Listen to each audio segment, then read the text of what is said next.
Chika, can you tell me, where do you find your inspiration for your own artwork that you are creating? Everyday life, everything around me, Right? everything, some things I eat, maybe having a conversation with an individual, understanding that and being able to express it on the canvas, that is like where I get my information. That's where I get the story from. Welcome to Cool Life Podcast, brought to you by therealthingdating.com. www.therealthingdating.com. Polydor Records for out scouting. This girl grabbed my bangs and ran my head right to the speaker. Oh, And everyone cheered like this, yeah.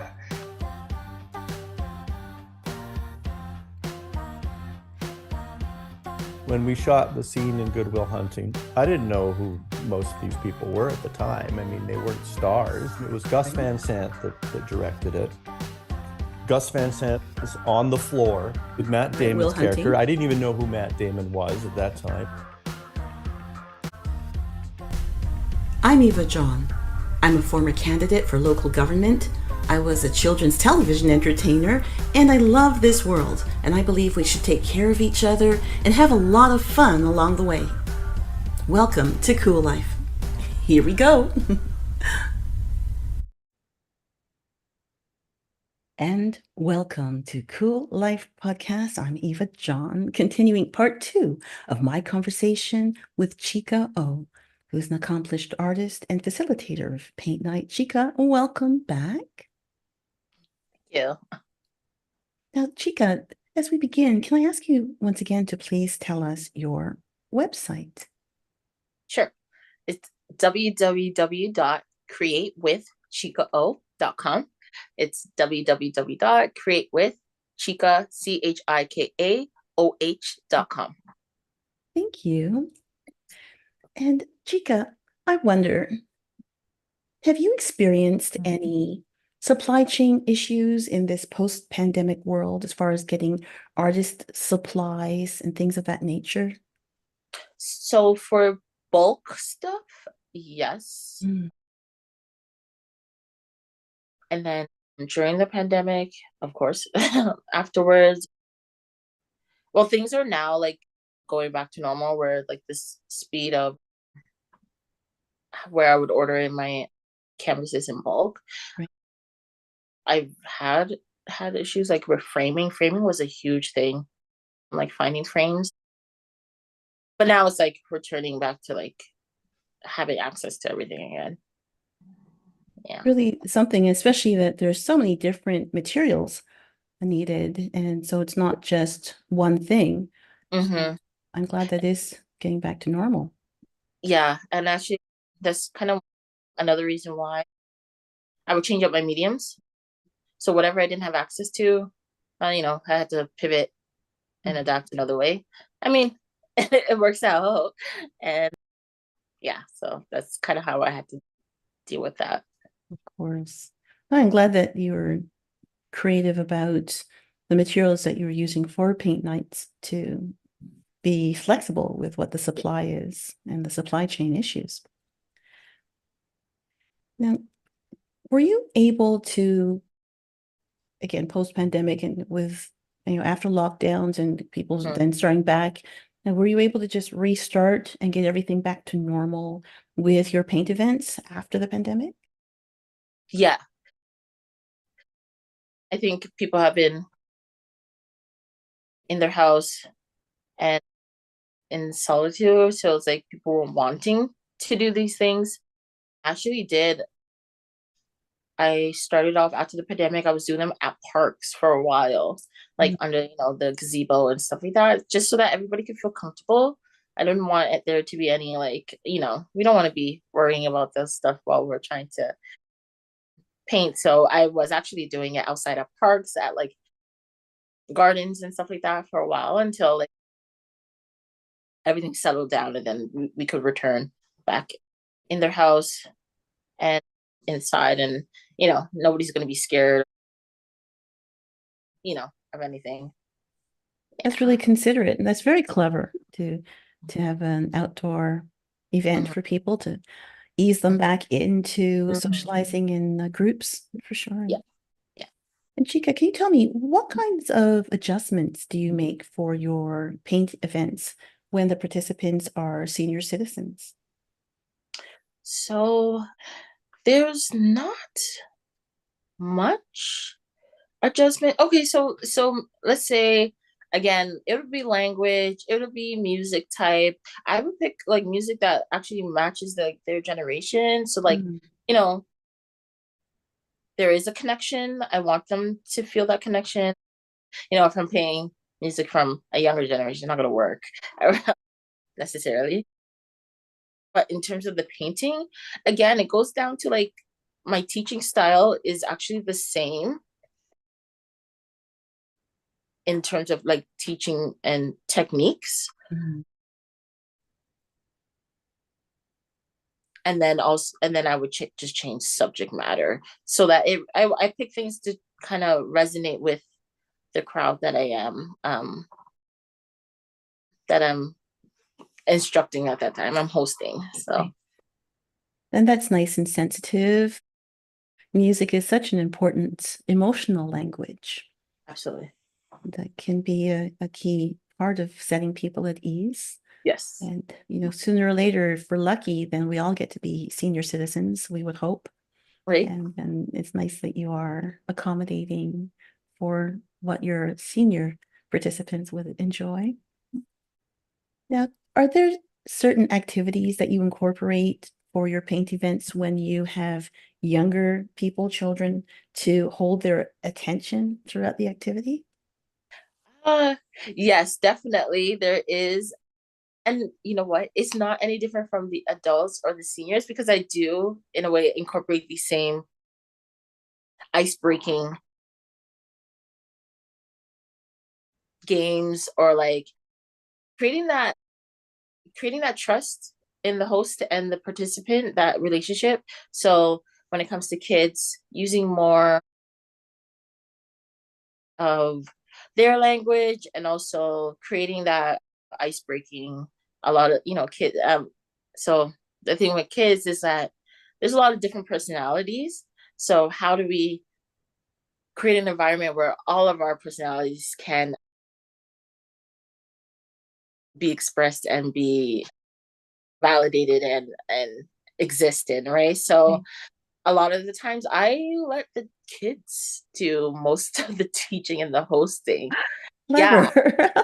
Yeah. It's like, how do you want this to go? All I do, I just make sure that, hey, there are certain things that are off limits, like eating paint, throwing paint. Everybody stays on their own campuses. So that's just creating that structure. And it's like, I offer them that space. Let's like, we're equal here. So everyone stays on their own canvas.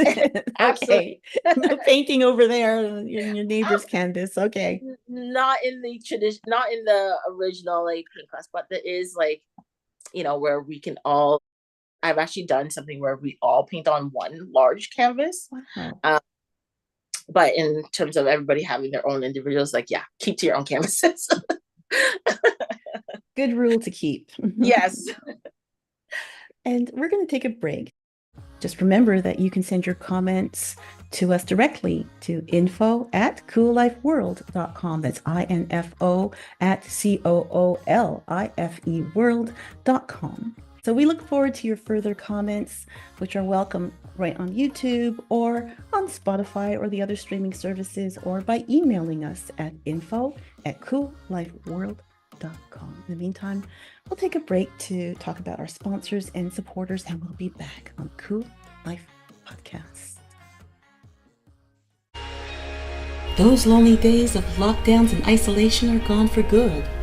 Go to www.therealthingdating.com. That's www.therealthingdating.com. It's time to share. Share your time, share your life, share your love. www.therealthingdating.com. Join for free. Upgrade at any time. starting at just $5.99 a month. www.therealthingdating.com, because it's time. You're listening to the Cool Life Podcast.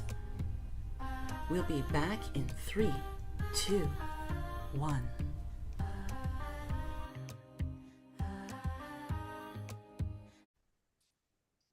And we are back on Cool Life Podcast. I'm Eva John, continuing our conversation with CHIKA Oh, who is an artist and facilitator of paint nights.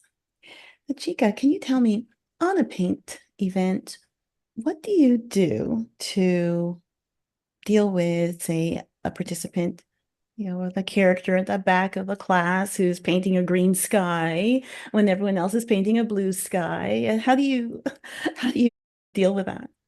So paint nights is I don't restrict anybody. So if I give you the paint palette and you want to do your own thing, do your own thing. Mm-hmm. You don't have to go along with what the original painting is. Feel free. I actually encourage people to kind of, yes, I'm giving you the outline, but like, go ahead and do your own, add your own flavor to it. Like, why not? There's always, I've had an individual we're painting a blue sky, ocean, and some greenery, and they decided to paint a giant boat. So it's just like, hey, who am I to say for you to take the same palette and create a whole different image? I actually think that's like awesome. Go ahead. Like, I guess that's the foundation of true creativity. Yeah. No, this is a place for you to whatever you want to do. So whatever you want to express, I obviously give you the utensils, but if you can construct something or paint something that's with the same utensil, that's actually very inspiring, because I gave you the same tools as everybody else, but you decided to do with the same tools a completely different thing. Absolutely. Right. Yeah. It's great that there's room for that type of participation. And for you as a facilitator, as a teacher, do you find that you prepare any differently for a paint event, a paint night, as compared to a conventional art class? Yes. Paint nights they're a little bit easier to account for, meaning like the utensils is going to be the same for everybody. The kits are going to be the same. I just have to make sure I have enough for everybody for the amount of people who are going to come. So it's a lot more systematic and easier. Whereas when facilitating a paint class, I mean, like instructional, where we're diving into more of traditional techniques, or you're there to learn traditional techniques, you'll have to prepare for so much more because there's so much possibilities that could happen. So like I find myself having to keep more material on hand than in a structured paint class, whereas we know exactly what we're going to do. I see. So I have to leave a lot of more room for flexibility when teaching and instructional, a lot more different mediums, different mediums. It's like, so the individual can select what they want to select from the mediums. Yeah. Right.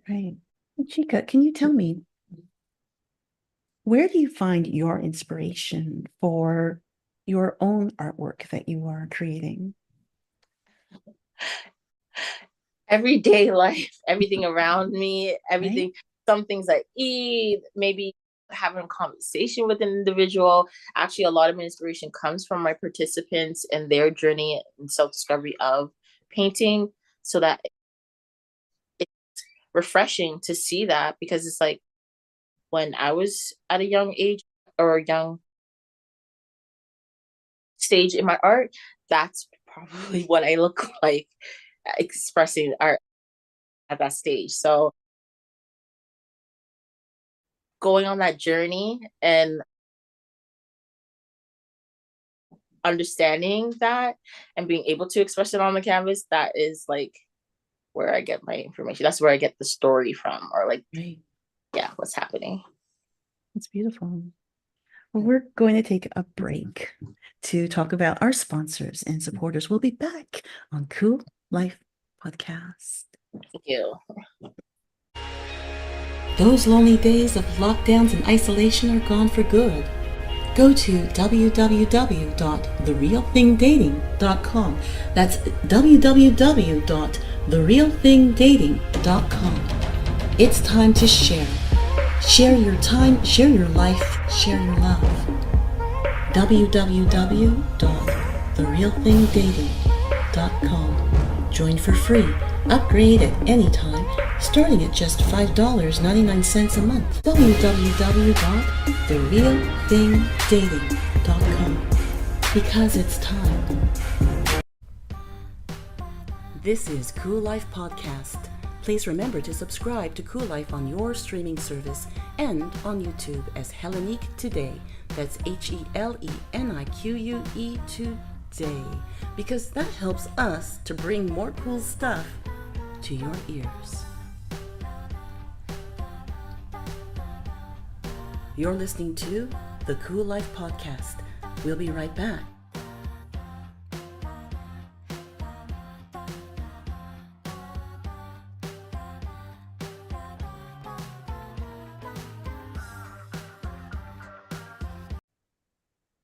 And we are back on Cool Life Podcast. I'm Eva John, continuing our conversation with CHIKA Oh. CHIKA, I wonder, tell me, we live in an era that we feel, we look back on the past and that we've come so far and that we have a better understanding of expressing ourselves as individuals. But do you find that some old, tried and true requirements of the art world still exist? Like, do people still commission paintings of family members or of their cottage or of a dream house they hope to build or own one day? Yeah, actually, so that's one of my funnels. Painting is that when I'm not like overwhelmed with bookings, I do take commission work. So a lot of them is portraiture, or like family members, or of it could be anything, but usually portraiture is like mainly the type that I accept. Family members, animals, actually. Yeah. So Yeah, that so still that- happens where people will contact you and they'll want that type of a portrait. Actually, a lot of people like to give them as gifts, so they'll get a portraiture done. I did one for a Father's Day gift. The daughters commissioned me to do a painting of the father and the daughters when they were young. So they gave me a photograph and then I created it into the painting. So it was, maybe I'll send you a picture of the actual painting. So I hope you will. Yeah. Yes, I will. People do that, so they often give it as gifts. I mainly get them as gifts, wedding gifts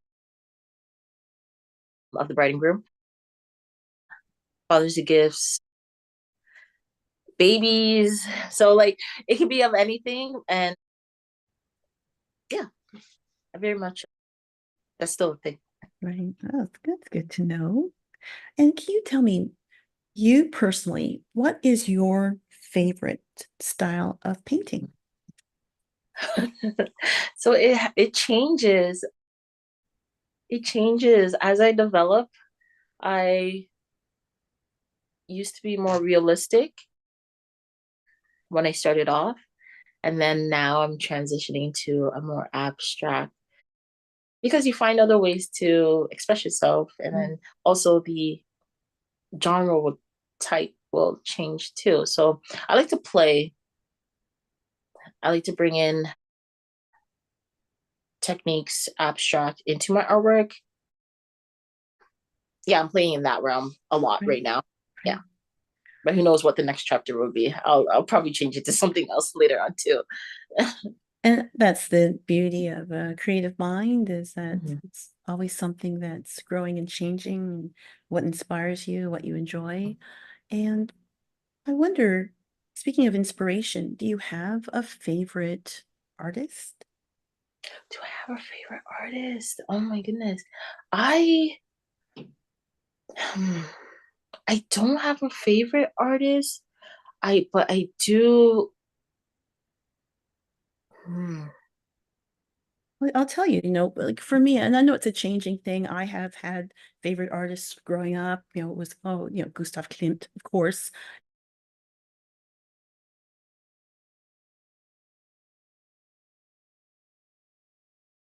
And then Hundertwasser became a favorite as I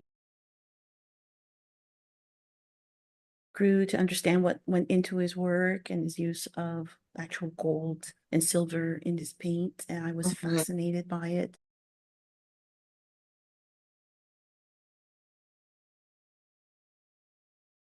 Mm. A great moment in my life was my mom bought me a calendar of all of Hundertwasser's work, and I still have it.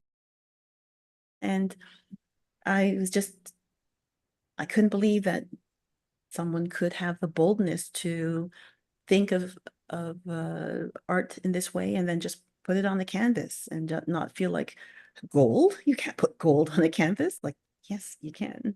And of course, there's a new artist I've really Yeah. come to love, and that's CHIKA OH. Thank you. So I liked absorbing art because I really like to look at art to break it down. Like, how did they do what it is that they do? Like, what was the thought process behind it? So so to say I have a favorite, I don't know. It's just like I take bits and pieces of like what I learn and what I like. One thing I do know I want to do is travel and see artwork outside of my range and my comfort zone, right? Because oftentimes is what we're exposed to, but maybe there's something else that I didn't even know that I love way more, but I just haven't been exposed to it yet. So Right. it's the journey of the artist, the techniques of the artist that really pull me into work, and it's gonna vary like always. Right. Well, can you tell me what you feel at this point in your career and your journey? What do you feel are your future goals as an artist? Mm. I do want to create, or in the process of creating, a curriculum of, in my art journey, I've understood that learning can be done in different styles.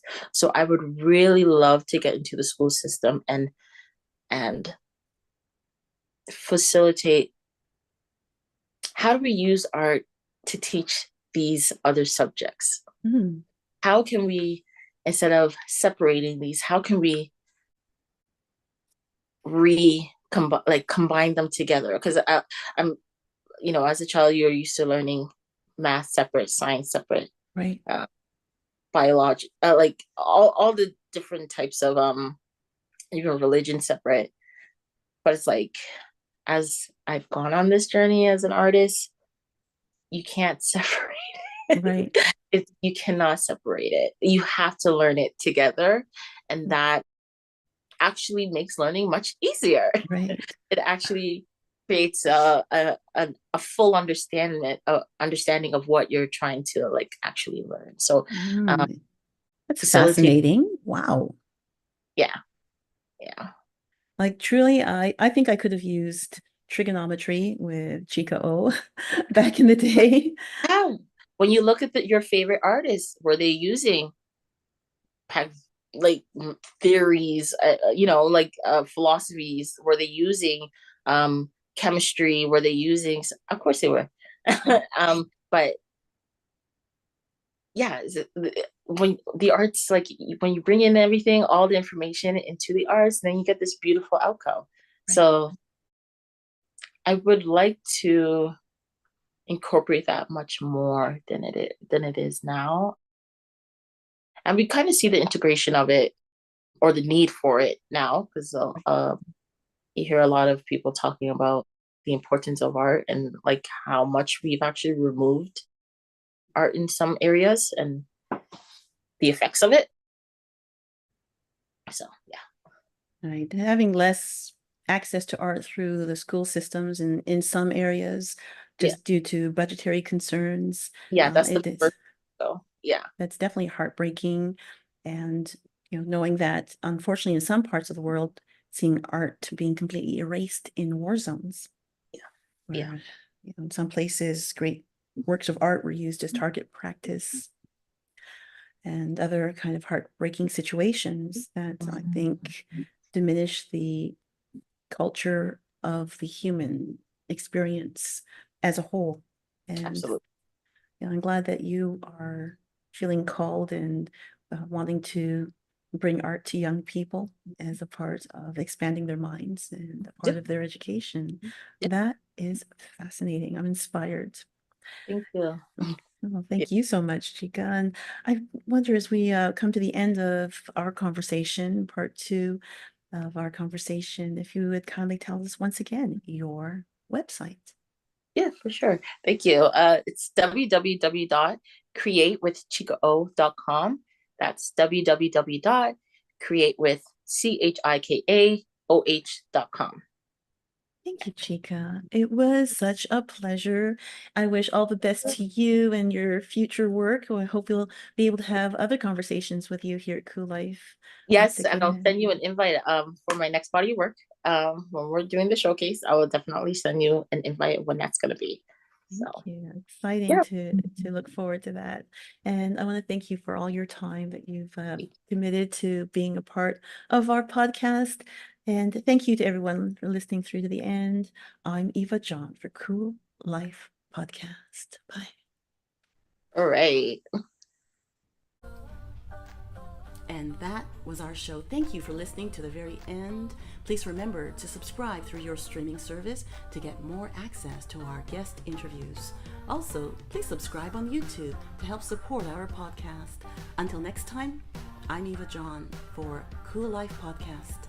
Thank you for turning me on.